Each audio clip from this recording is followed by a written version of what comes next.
Hello friends, welcome back to the my new video guys and my YouTube channel guys. Today friends we are going to talk about how to on dial pad tone in our Samsung phone. Friends, you want to on your phone dial pad tone setting. So how can you on it today? I will show you. I will tell you in this video guys. So before starting video friends, first of all go and subscribe the channel guys. Click the bell icon and like the video.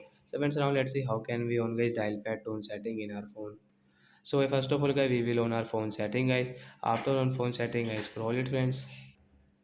After on phone setting guys, sound and vibration guys, tap here. Friends, again scroll. Friends, you can see system sound guys, tap here. Friends, you can see guys your dialing keypad guys, we will on from here. And friends, open your dial pad guys. How to use dial pad guys, now I will show you guys. Open your dial pad guys.